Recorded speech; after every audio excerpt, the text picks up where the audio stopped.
Today we are looking at a case from the second part of the 20th century, so sit back as we go to the Dominican Republic.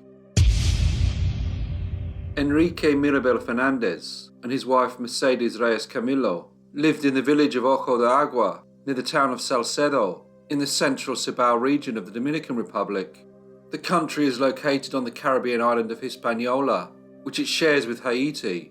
Hispaniola is only one of two Caribbean islands that is shared by two sovereign states. Enrique belonged to one of the country's more affluent landowning families, and along with his wife ran a farm, a coffee shop, and a general store. Together they had 4 daughters.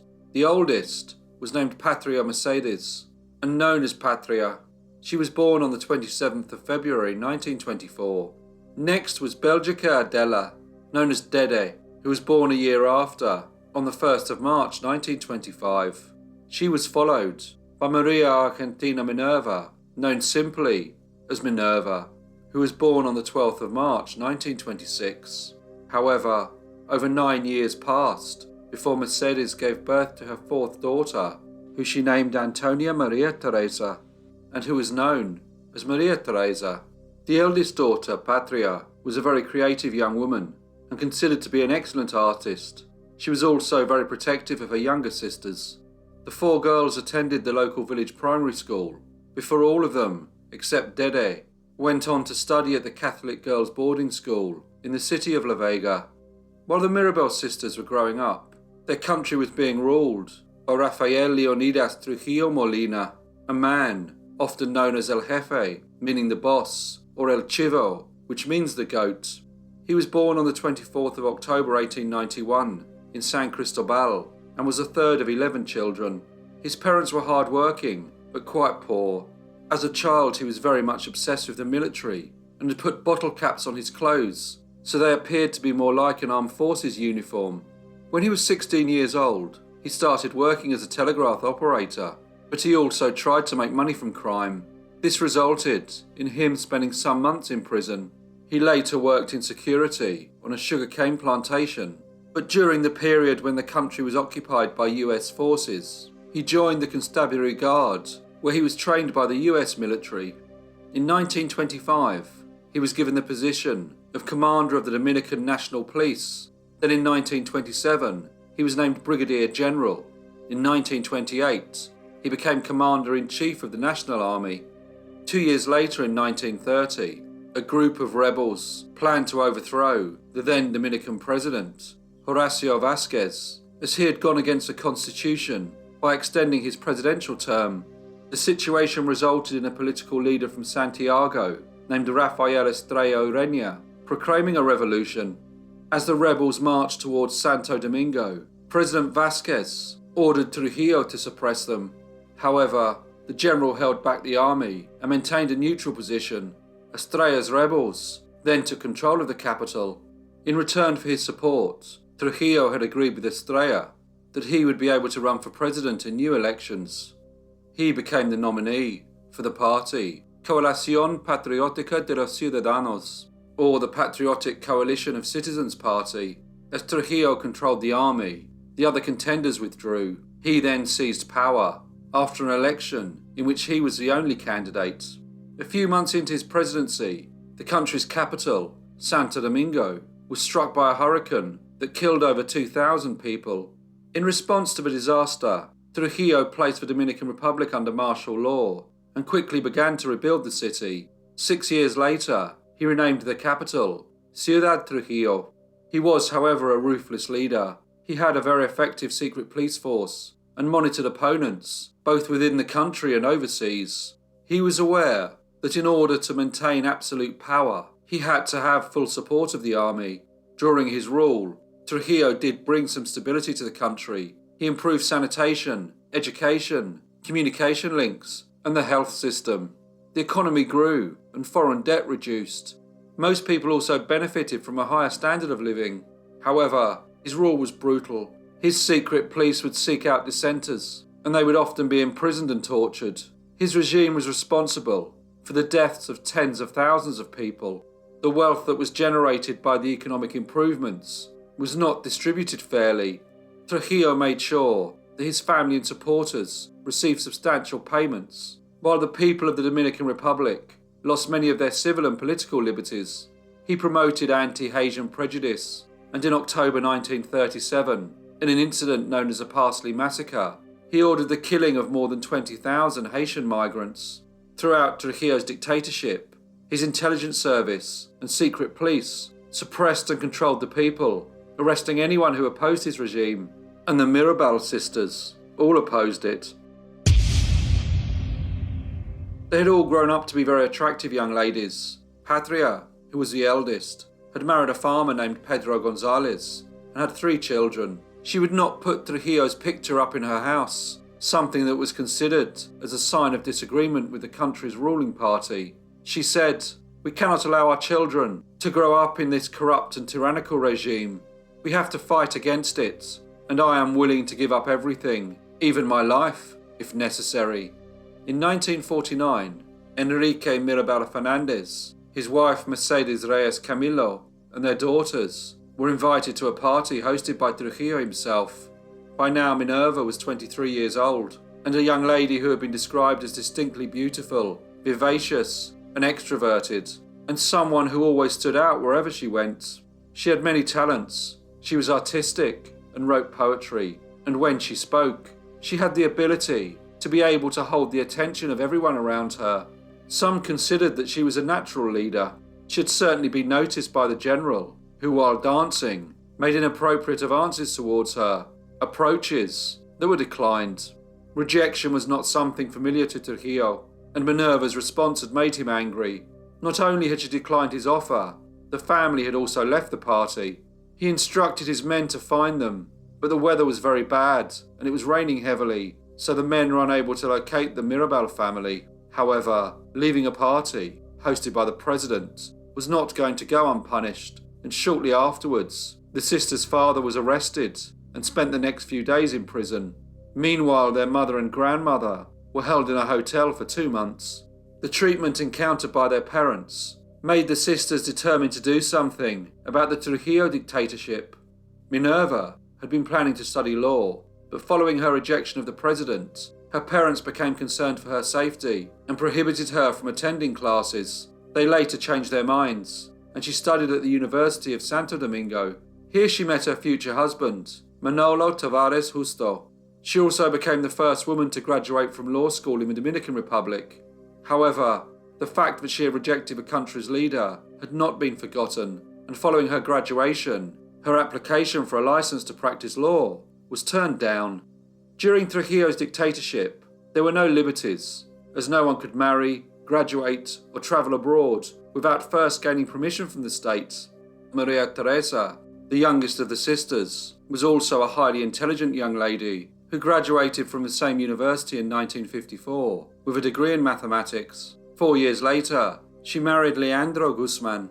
The second Mirabal sister, Dede, did not go to university. Instead, she assisted her father with the family business.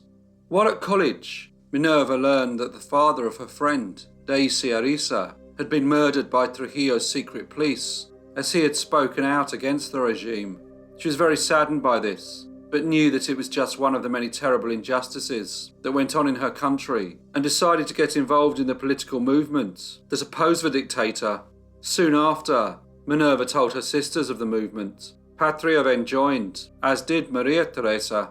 Dede, however, did not become a member, mainly because her husband did not want her to get involved. The 3 Mirabal sisters and their husbands started to become more active in the movement.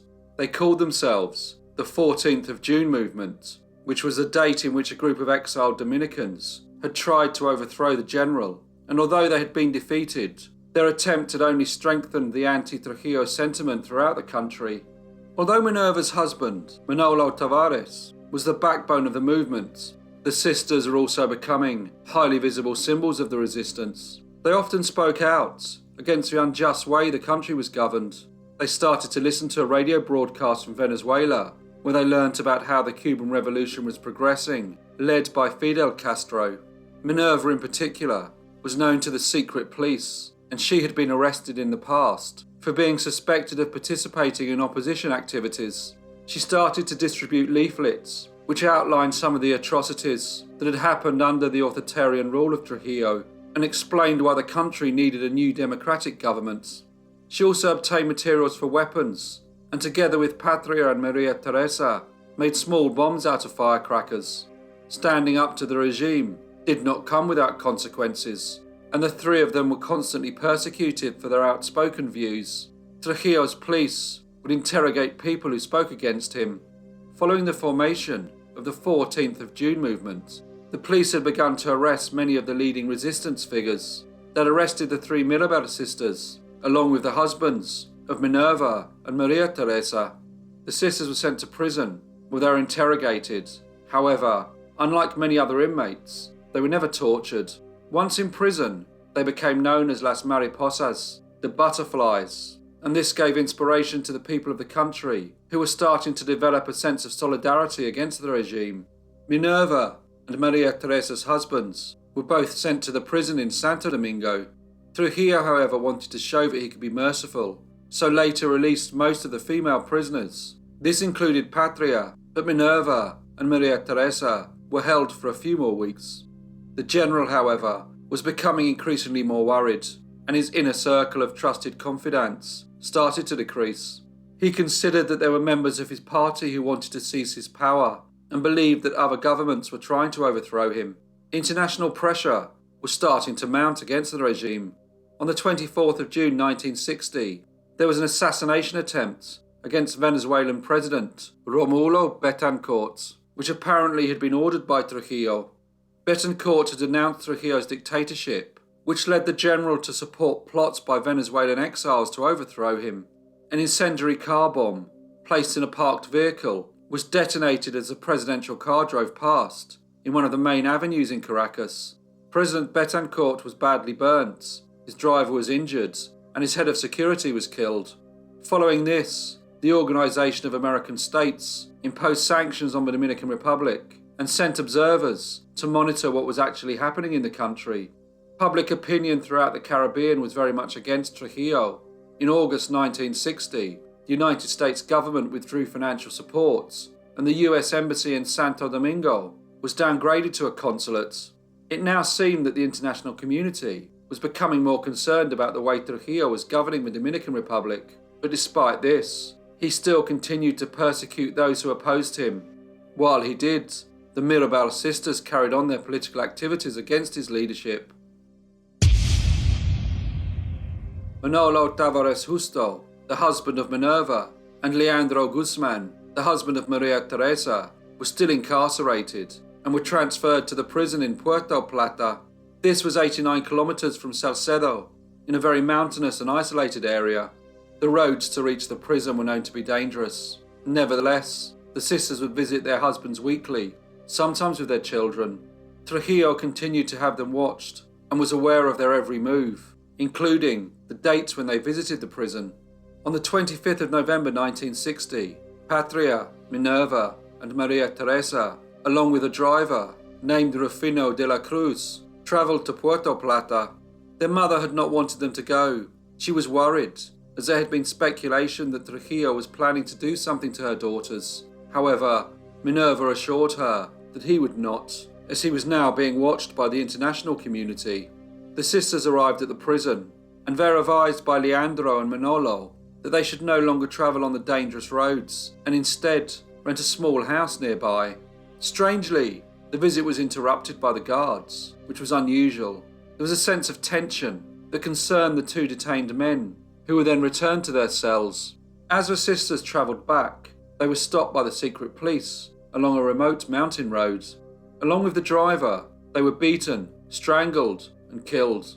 The four bodies were then placed back in the car and pushed off the mountain road in an attempt to make it look like a tragic accident. No one was fooled, and when the incident was reported, it caused outrage, both in the Dominican Republic and beyond. Their deaths served as a catalyst for overthrowing the regime, and on Tuesday the 30th of May 1961, General Rafael Trujillo Molina was shot and killed when his blue 1957 Chevrolet Bel Air was ambushed on a road outside the Dominican capital. Following Trujillo's death, General Pupo Roman said that he believed that Rufino de la Cruz and the Mirabal sisters were killed by members of his secret police. He then went on to name those he considered to have been responsible. Trujillo was succeeded by President Joaquin Balaguer, and while he governed the country in quite an autocratic way, which included some restrictions on the citizens' personal freedoms, the people were no longer subjected to the brutal regime they had lived through during Trujillo's years in power. Dede Mirabal had not been as active in the resistance movement as her sisters, and following their deaths, she took on the responsibility of helping to raise their 6 children, as well as her own. Minerva's daughter, Minau Tavares Mirabal, went on to serve as deputy for the National District in the lower house of a Dominican Congress, and before that, served as deputy foreign minister. Dede's own son, Jaime David Fernandez Mirabal, later became vice president of the Dominican Republic. In 1999, the United Nations designated November the 25th, the anniversary of the death of the 3 Mirabal sisters, as International Day for the Elimination of Violence Against Women. Dede also created the Mirabal Sisters Foundation, and in 1994, she opened the Mirabal Sisters Museum in her hometown of Salcedo. She continued to live there until her death, aged 88. Hello everyone, and thank you so much for listening.